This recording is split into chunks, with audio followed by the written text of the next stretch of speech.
به برنامه اخباری آزادی خوش آمدید. من شعله گلخوجه هستم. در خدمتتان عزیزان نخست مرور میکنیم به سرخط موضوع برنامه امروز 18 مارت.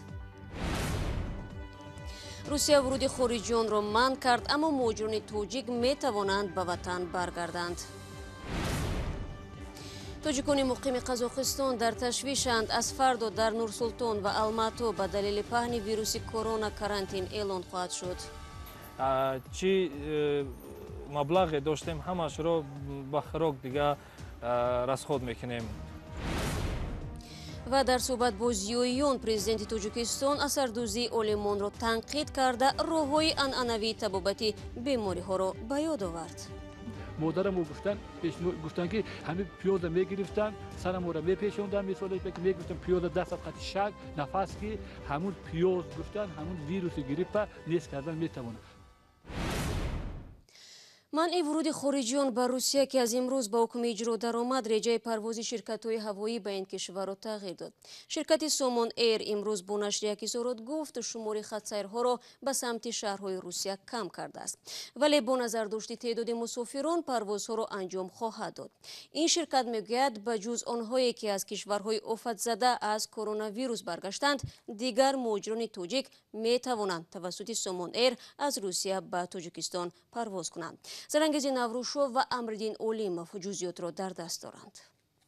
شرکت‌های هواپیمایی تاجیکستان رسما امروز اعلام کردند که اکثر پروازهای خود را به سمت روسیه اختصار کردند یا کاهش دادند. شرکت سومون ایر روز 18 مارت با نشر یک بیانیه اعلام کرد که به دلیل منع ورود شهروندان خارجی به حدود روسیه مجبور است از 18 مارت تا 1 می پروازهای خود را به همه شهرهای روسیه کاهش بدهد. شرکت سومون ایر میگوید به خط‌سیرهای برگشت به تاجیکستان غیر از افرادی که از چین، ایران، افغانستان، ایتالیا و کره جنوبی آمدند و یا دوام 14 روز به این کشورها سفر داشتند، دیگر همه اجازه پرواز دارند. سومون ایر محدودیت‌های جاری شده در پروازها را چاره‌های موقتی گفته اعلام کرده است که مبلغ چیپته‌های مسافران برگردانیده می‌شود. به گفته سومون ایر اگر این مسافران خواهش داشته باشند، چیپته‌های آنها به مهلت بعدی گذرانیده می‌شود. همچنین شرکت هواپیمایی تاجیک ایر هم اعلام کرده است که خط‌سیرهای قبلا تصدیق شده خود را به سمت دوشنبه مسکو در روزهای 20، 21، 22 مارت انجام می‌دهد. اما در این خط‌سیرها تنها افرادی که شهروندی روسیه را دارند و یا حق اقامت در این کشور را دارند و همچنین دیپلمات‌ها اجازه سفر را دارند. و این ترتیب امروز از دوشنبه به سمت روسیه همگی 2 پرواز انجام شده، 8 پرواز دیگر به شهرهای این کشور قطع شده است. قطع پروازها مخصوصا به سمت روسیه اکثر مسافران را در تاجیکستان سرسان و سرگردان کرده است. راه محکم هنوز ما پریده نمیتونیم، باید 20 نمیچیده 22 مارت میپریدیم. میگه یگون کس دوجا باشه میگه چی کنه براوا نام فامیلی شما را بگه و از ورات پول میته. این نیریال نی یگون چی نمیشوه. شما بلیت رفت آمد خریده بودید؟ اوه ما قرض کردم گفتم بلیت گرفتم.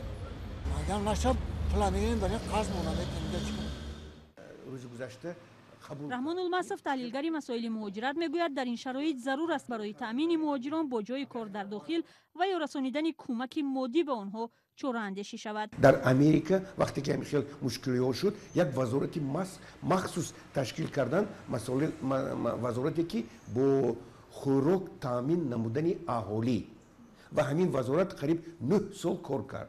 یعنی آدمایی که بیکار موندن، آدمایی که از جنگ برگشتن یا که شرایطشون وزنی شد، آنها رو هر روز 2 مرتبه یا که 3 مرتبه خوراک میدادن. یک گروهی مخصوص تشکیل کردن که با شرایطشون وزن خانه به خانه خوراک تقسیم میکردن. یعنی ما باید حاضر تجربه جهانی رو آموزیم و کسی که امکانیت دارد با مهاجران یاردم خودش رو دریغ ندارد.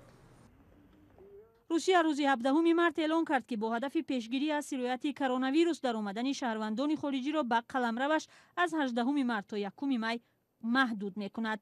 این تصمیم در حال گرفته شده است که ماه‌های اپریل و می موسم بهاری رفتن مهاجران کاری تاجیک به روسیه است. Заранگези наврушо гузориш медод вируси COVID-19 то рафт ба Тоҷикистон наздик мешавад. имрӯз дар Қирғизистон яке аз дигар кишварҳои девор ба девори Тоҷикистон 3 ҳолати гирифторӣ ба коронавирус сабт шудааст. ҳамаи сироятёфтаҳо аз Арабистони Саудӣ баргашта буданд. шурӯъ аз фардо ин ҳамсояи Тоҷикистон низ даромадани шаҳрвандони хориҷӣ ва афроди бидуни шаҳрвандиро ба қаламраваш манъ мекунад. дар Қазоқистон бошад шумораи гирифторон ба вируси COVID-19 фавқулода зиёд шуда. танҳо дар як рӯзи гузашта 33 ҳодисаи сироятёбӣ ба беморӣ ташхис шуд. сар аз нимашаби 19 март бо фармони президенти Қазоқистон дар кишвар то 15 апрел карантин ҷорӣ мешавад. дар ин чорчӯб ду шаҳри калонтарин, Нурсултон ва Алмато ба қисматҳо ҷудо шуда дар ҳар як гӯшаҳои он постгоҳҳои ташхисии беморӣ таъсис меёбад. ҳаракати мардум шадидан маҳдуд шуда, фақат мағозаҳои ғизо ва дорухонаҳо кор мекунанд. Амирҷон Давлатов, як зодаи Тоҷикистон ки муқими Қазоқистон аст, дар бораи ин чорабиниҳо ва мушкилиҳое ки он ба бор овардааст қабл аз барнома бо мо суҳбат кард. нархи ҳамаи хӯроквориҳо ҳам баланд хеста истодааст ва нархи бензин ҳам бисёр боло рафта истодааст ва бисёр душвор шуда истодааст ва мардум мағозаҳо ва мардум ҳама дар ҷустуҷӯи хӯрокҳо ҳастанд ва бисёртар орд ва роған ва коғазони барои ташноб бисёртар харидорӣ намуда истодаанд. ман аз Амирҷон Давлатов аз вазъи муҳоҷирони тоҷик дар Қазоқистон суол кардам. яъне тасмими онҳо чӣ хоҳад буд? дар ин кишвар мемонанд ва ё ба ватан бармегарданд? вазъияте ки имрӯз аст ба Тоҷикистон мардуми мо баргашта метавонанд ва дохили ин давлат шуда наметавонанд. яъне мо аз ҷумла дар чойхонаҳо кор мекардем ва чойхонаҳоро имрӯз ҳамаи чойхонаҳои шаҳрро маҳкам карданд дар карантин ва фардо сар мешавад ин карантин барои ҳама эълон карданд. дар идома ман аз Амирҷон Давлатов пурсидам ки дар як моҳи оянда худи ӯ чӣ кор мекунад ва чӣ шароите доштем, чӣ суме доштем, чӣ маблағе буд дар мо ҳамашро барои хариду зисти ин якмоҳа карантин истифода мебарем ва дигар фикр мекунем ки чӣ маблағе доштем ҳамашро ба хӯрок дига расход мекунем. бо сипос аз Амирҷон Давлатов, сокини Алмато, ки дар бораи ҳолу ҳавои Қазоқистон бо мо суҳбат кард. гузориши навбатӣ ҳам ба мубориза бо коронавирус бахшида шудааст. эрон баъди Чину Италия баъси кишваре боқӣ мемонад ки бештари мавридҳои олудашавӣ ба вируси коронаро дорад. шумораи қурбониён аз ин вирус дар Эрон ба 1000 нафар наздик шуд. афзоиши фавт дар ҳоле рух дод ки Эрон садҳо маҳбусро қабл аз 17 март озод кард то аз авҷгирии беморӣ дар ин зиндонҳо пешгирӣ шавад. рӯзи сешанбе Эрон наздик ба 85 000 маҳбус ва аз ҷумла зиндониёни сиёсиро муваққатан раҳо кард. хадамоти матбуотии ҳукми қазоияи ҷумҳурии исломӣ мегӯяд, ин иқдом бо ҳадафи ҷилавгирӣ аз сирояти коронавирус рӯй даст гирифта шуд. ҳоло маълум нест ки кай зиндониён бозпас ба маҳбасҳо даъват хоҳанд шуд.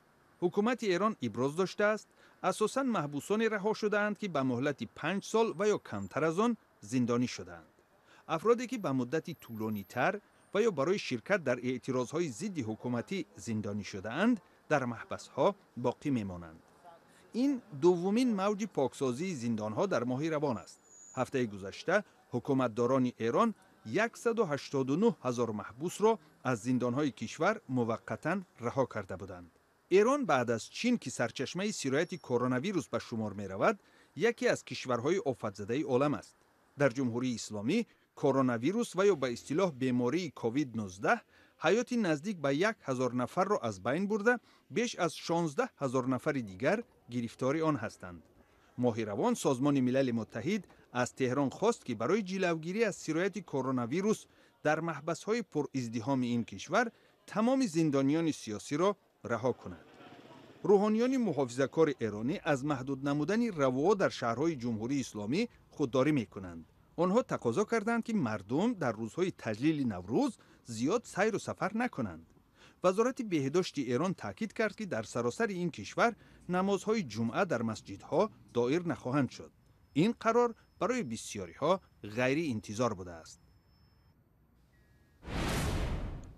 اسکندر خوجامیرزاده گزارش میداد به مثل ایران در تاجیکستان نیز 2 هفته پیش به خاطر جلوگیری از پنجشنبه بیماری کووید 19 خواندن نماز جمعه در مساجد را منع کردند. اما در مورد تجلیل از عید نوروز در کشور محدودیت جاری نشده است. طبق معمول در عرفه جشن نوروز این دفعه نیز امام علی رحمان در شهر دوشنبه با زیایان و عالمان تاجیک ملاقات کرد. خبرنگاران رادیو آزادی چون سالهای قبلی به این نشست راه نیافتند، ولی علیشیر ظریفی و افسانه اکابر شوی و تلاش کردند با شرکتداران ملاقات هم صحبت شوند تا بفهمیم که در داخل بنا چی گذشت. جوهر صحبت پرزیدنت مملکت محترم امام رحمان به نظر ما اون است که ما باید تمام کار را اجرا کنیم تا که ذوق فرزندان، خوانندگان، جوانان را به علم، مخصوصا به علم‌های دقیق، علم‌های طبیعت شناسی، علم‌های ریاضی بلند کنیم. یعنی همون کمی خالگی که بین نسل‌ها سال آخر به نظر میرسد، همین باید از بین برداریم. من در نظر دارم نسل‌های علمی. اساساً موضوع اساسی بیشتر به آن بود که امروز باید علم در استحصالات تطبیق گردد و از تجربه‌ای که عالمان تاجیک دارند در کارخانه‌های صنعتی و استحصالات مملکت و استحصالات وطنی فراوان استفاده شود و مقصد اساسی آن میباشد که با استفاده از علم امکانات اقتصادی کشور استفاده کردن. پیشنهاد کردن که پیش از همه 40% سلامتی ما و شما به محیط زیست وابستگی داره. پیش از همه باید که ما گیگین شخصی خودمون، گیگین اویلوی خودمون، محیط اطراف ما را تازه و آزاد نگاه داریم. شرط نیست که ما یک مدت حتما دست همدیگر قطع سلام کنیم.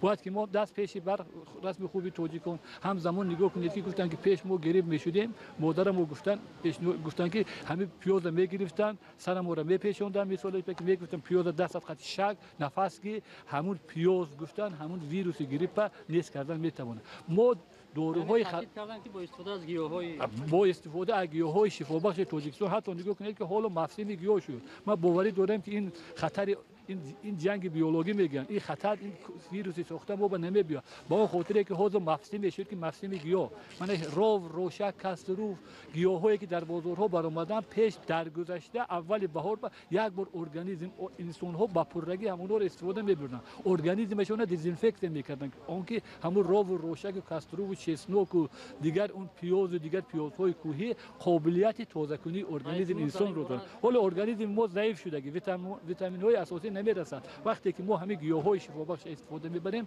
اونها قابلیت ایمونیته ارگانیسم بدن کردن رو. رئیس جمهور پرزیدنت محترم ما نیست تاکید بر آن پیوسته و برابسته تاکید بر آن داشتند که جوانان یعنی بیشتر به فن‌های ریاضی و تکنیکی و طبیعی جلب کرده شوند تا که سطح همون اختراعکاری زیاد شود. مثلا یعنی که دولت ما به یک دولت مترقی تبدیل یابد. تشکر از همکاران و مصاحبان آنها. اما طور معلوم گشت در برابر این همه امام علی رحمان در این ملاقات از اثردوزی علمان تاجیک و افشای 40 مورد آن توسط پایگاه دسرنت تنقید کرده است. او از حمایه رساله‌های علمی منصبدارانی که سمت کارشان از ساحه علم دور از اظهار نگرانی کرد و دستور داده است چنین افراد اول از وظیفه‌هایشان آزاد کرده شوند و سپس به کارهای علمی مشغول کردند. این در حالی است که بعضی از این مقامداران برعکس بعضی نهادهای بالاتر منصب را یافتند. و روزی 18 مارت به تولد ژورنالیست و سیاستمدار فقید تاجیک اوتاخان لطیفی 84 سال پر شد.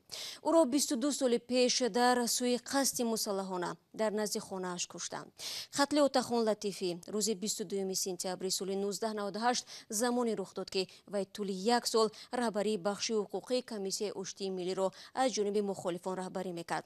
بسیاری از امروزه روزنامه‌نگاران در تاجیکستان خود را شاگرد اوتاخان لطیفی مینامند. این مطلب آخری برنامه امروز بود. دوستان سپاس که تا این دقیقه با ما بودید. تا صحبت بعدی میتوانید از وبسایت رادیو آزادی استفاده کنید. نوارای جالب در آزادی ویدیو کانال ما در یوتیوب گذاشته می شود. همزمان صفحه های ما در شبکه‌های اجتماعی در خدمت شما عزیزان است. صبح فردا من شما را در نوید بامداد منتظرم. تا فردا خدا نگهدارتان.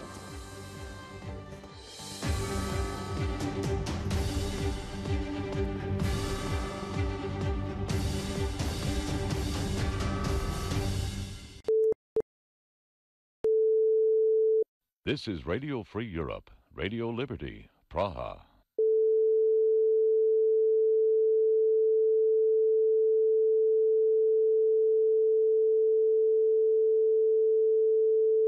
This is Radio Free Europe, Radio Liberty, Praha.